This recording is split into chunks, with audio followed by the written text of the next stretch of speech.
Convite à reflexão número 139. Honestidade emocional. Olá, meu nome é Samantha de Pardo e eu desejo que esteja tudo bem aí com você. A proposta desse nosso áudio é fazer um convite a você a refletir. E para começar essa nossa reflexão, eu vou fazer uma pergunta. Você é honesto? Você é honesta? Talvez você tenha demorado alguns segundos, mas provavelmente logo disse, eu sou honesta sim, eu sou honesto, eu não roubo ninguém, eu não engano, não faço fraudes, né? Sou uma pessoa honesta, né? Não roubo ninguém, não furto ninguém. Agora eu vou fazer uma outra pergunta ainda nesse sentido, tá? Você alguma vez disse assim, eu não posso sentir isso? Ou a situação estava desesperadora e você disse, não, tá tudo bem. Você tinha uma vontade de chorar imensa, de gritar, mas guardou tudo isso e fingiu que estava tudo certo e que não estava sentindo nada em relação àquela situação? Se você, assim como eu, já fez isso, eu vou te dizer que nós somos desonestos emocionalmente. Exatamente. E para falar desse tema, nós vamos nos basear num texto de um livro chamado A Imensidão dos Sentidos. O texto tem o título Honestidade Emocional.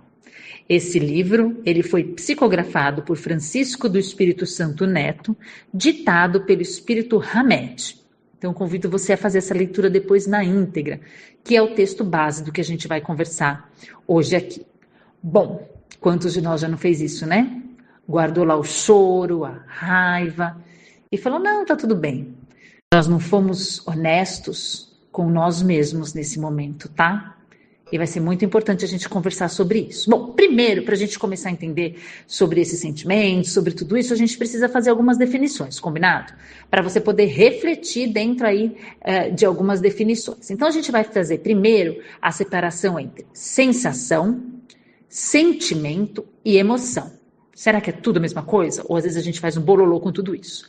Claro que aqui nós não vamos entrar num campo psicológico profundo desses termos ou com definições que vão abranger várias situações, né? Nós vamos ter aqui uma definição mais simples, mas para a gente poder organizar os nossos pensamentos e a nossa reflexão de hoje, combinado? Então vamos lá, a sensação.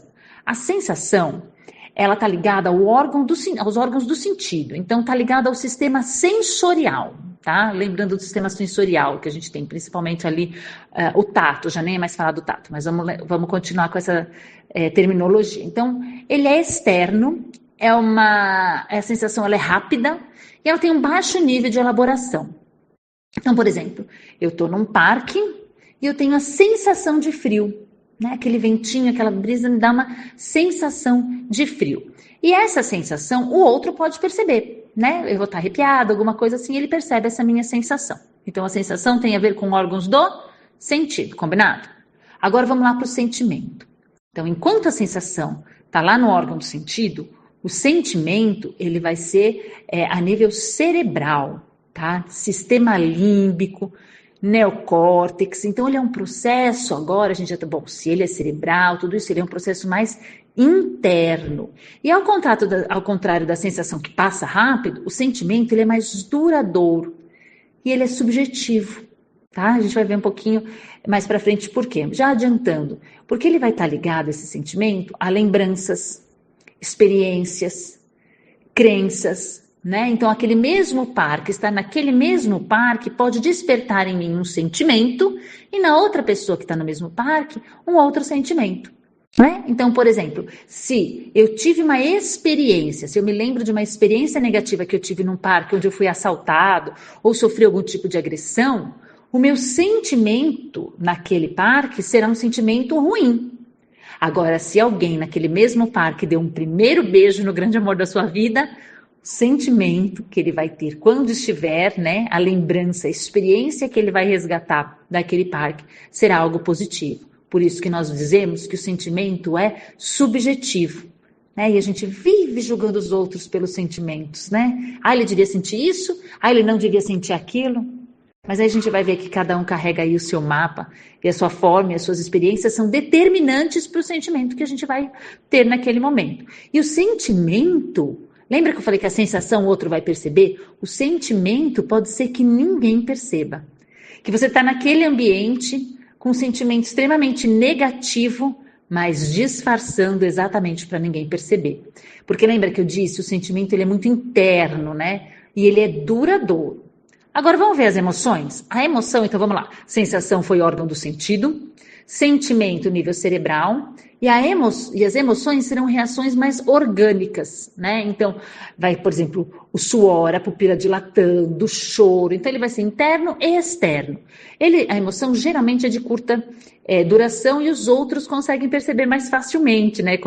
Porque a emoção, ela vai ter a questão mais visceral, né? Então, as pessoas vão perceber. Tem uma frase que eu gosto do Antônio Damasio, que é um neurocientista, que ele diz assim: as emoções ocorrem no teatro do corpo, os sentimentos ocorrem no teatro da mente. Interessante, né? Agora, para a gente falar um pouquinho mais de emoção, que aí vai ficar mais fácil ainda, você assistiu o filme Divertidamente? Temos o 1 e o 2, né? No filme Divertidamente, ou para quem não assistiu, é um filme que trata das emoções, nós temos lá as emoções primárias. Então você vai lembrar comigo, vamos lá? O raiva, né? O medo, nojo, tristeza e alegria. São as emoções primárias que a gente chama, né? E são emoções universais, ou seja, todo mundo sente. Eu digo que é daí o grande sucesso desse filme, né? Todo mundo se identificou com esse filme, porque todos possuímos essas emoções, né? Essas emoções primárias. Depois nós temos as emoções secundárias, que é o nervoso, a vergonha, e aí a gente teve o Divertidamente 2, né? Que são, assim, emoções um pouco mais difíceis das pessoas perceberem, mas a gente acaba entregando ali. E as também vamos ter depois emoções mais de fundo, como fadiga, calma, mas vamos ficar com essa lembrança aí, né, dessas emoções. Então, o fato é que as emoções primárias, elas existem em todo ser humano, tá? Ela é universal, como eu disse, e a gente não vai poder nos desvencilhar dela. Então, já sabemos que vamos sentir. Então, quando a gente já entrou, você já vai fazendo uma relação, né? Bom, então quando eu disse eu não posso sentir raiva, eu não posso sentir medo, eu estou praticando uma desonestidade emocional comigo, porque eu sou um ser humano. Bom, eu, com raiva, agredir, xingar os outros, isso é o errado, né? Isso eu não devo fazer, aí sim. Mas eu não posso negar as emoções primárias, né? Não posso ser, como o texto diz, desonesto emocionalmente.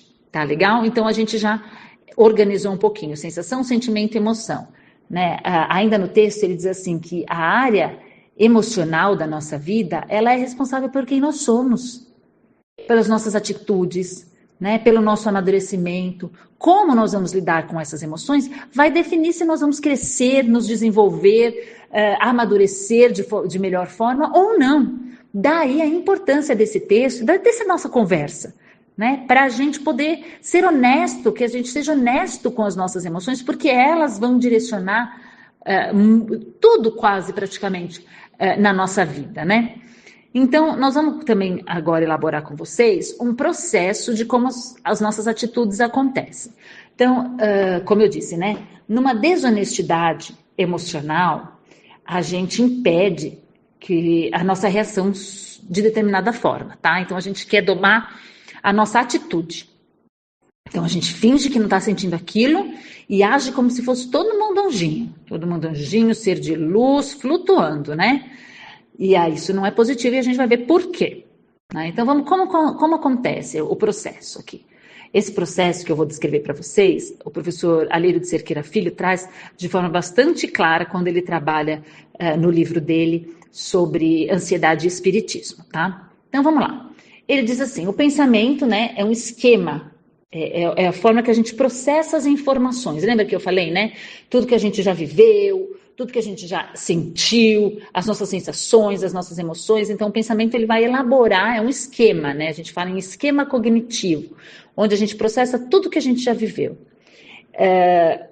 As crenças, elas também vão fazer parte desse nosso processo de pensamento, né? Então, vamos dizer assim, olha, quando nós estamos num determinado território, tá? Nós estamos vivendo a nossa vida. Nós somos afetados por situações, pessoal? Somos. O tempo inteiro, né? Só se a gente ficar quietinho no canto, mesmo assim alguém vem provocar a gente, não é? Bom, o tempo inteiro nós estamos num território e somos afetados por alguma ação. Essa ação que nos afeta pode ser uma ação do outro positiva ou uma ação negativa, ok? Beleza. Agora eu pergunto para você, gente, para você que está me ouvindo e refletindo. No nosso mundo de provas e expiações, as ações que nos chegam, né? As ações que dentro do nosso território, que chegam até nós, elas são na sua maioria positiva ou negativa? Geralmente negativa, pela característica da nossa experiência, do nosso momento evolutivo, não é mesmo? Então, a gente tem que estar mais alerta ainda no nosso território. Então, quando alguma coisa nos ocorre, a gente aciona o nosso pensamento, né? O nosso esquema cognitivo, as nossas crenças. O que são as crenças? Aqui de forma muito superficial, né? Mas a forma como a gente vê o mundo, aquelas ideias que estão arraigadas dentro de nós, né? Isso aqui é assim que se faz, isso aqui é outra coisa, né? Eu já tentei fazer isso e não dá certo. E aí a gente tem criando o nosso mapa interno. O que é o mapa interno? É como nós vamos agir. Então, chegou pra gente uma situação, a gente vai lá no nosso pensamento, nas nossas emoções, tudo que a gente já viveu, todas as experiências e gera um mapa e uma forma de reagir àquela situação. Aí eu pergunto para você, que é espírita, que nos ouve. Né? Dentro, lógico, pode você não ser espírita, mas dentro do espiritismo. Você acha que esse esquema cognitivo, esse mapa interno, essas crenças que eu carrego, são de vivências só dessa vida? Não, né? São vivências de inúmeras vidas que nós tivemos, que é o que o Espiritismo acredita. Então, nós carregamos muitas experiências, tanto positivas quanto negativas. E quando o mundo nos afeta de alguma forma, nós vamos reagir a isso de acordo com esse mapa mental, de acordo com tudo isso que nós carregamos. Por isso que a gente tem que ser muito honesto e nos identificarmos, né? Então, o que ele vai, o Alírio de Siqueira Filho vai dizer aqui, né? Então, eu recebo uma ação exterior, aciono um pensamento, o meu esquema cognitivo em relação àquilo que está chegando para mim.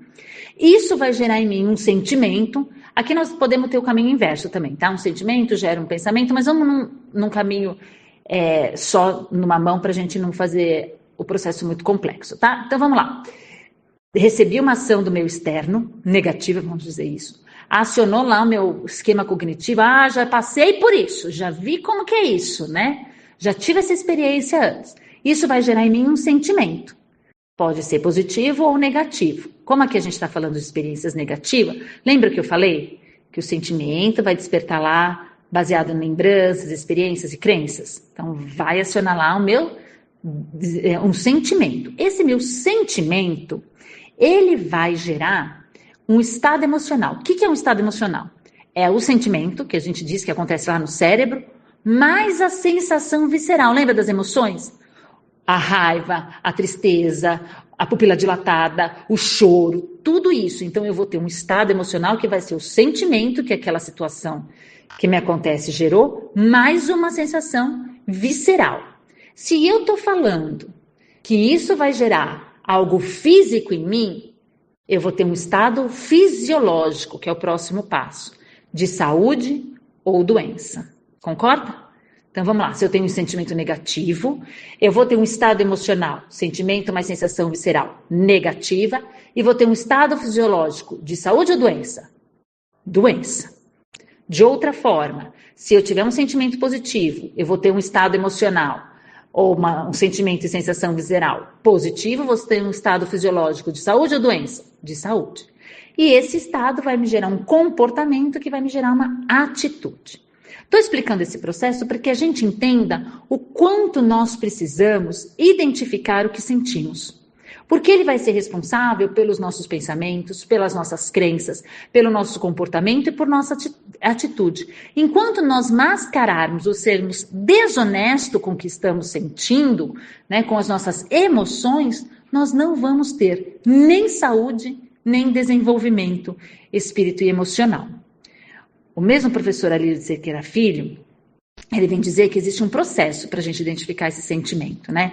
Antes desse processo, vamos pensar assim, se a gente não conhece esse sentimento, se a gente é desonesto emocionalmente, como traz Hamed, nós vamos viver uma situação de mentira, sufocados, sem identificar, tá, o que nos faz mal e perpetuando uma situação conosco e com os outros negativa, diante de todo esse processo que eu descrevi para vocês. Lá no livro do Hamed que eu mencionei, ele vai trazer mais detalhes, ele vai falar numa fixação mental, ele vai trazer detalhes muito interessantes, características. Então, as pessoas que não lidam com o sentimento, olha as características que ele coloca. São pessoas excessivamente reservadas, insociáveis, carrancudas, envergonhadas, supersensíveis e desprovidas de humor. Então, não trabalhar com o nosso sentimento vai nos levar a esse tipo de situação. E quando nós identificamos o nosso sentimento, nós vamos o quê? Mudar os nossos pensamentos, o nosso estado emocional, o estado fisiológico. Nós teremos saúde, gente, né? Então, como a gente trabalha essa emoção? Como que podemos fazer para sermos sinceros, né? Honestos com as nossas emoções? Então, vamos voltar lá. O professor Alírio de Cerqueira Filho, ele diz assim: existem 4 etapas. A primeira é você identificar aquele sentimento. Porque a gente tem 2 caminhos, gente, diante de uma situação. Chegou pra gente uma situação do mundo exterior, né? Ou até interior. Nós podemos identificar, nomear. Isso aqui é uma raiva, eu tô sentindo raiva. Ou a gente pode negar. Ah, imagina, não é raiva não. Nem posso sentir raiva porque eu já sou espírita. Nem sinto mais raiva desde que eu comecei no espiritismo.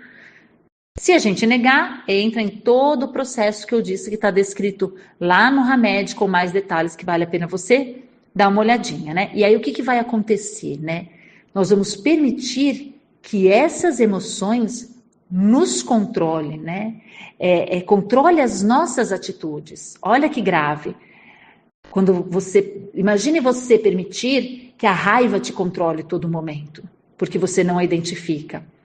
Tem uma frase que eu gosto que diz assim: tudo que começa com raiva, termina com vergonha. Vou repetir. Tudo que começa com raiva, termina com vergonha.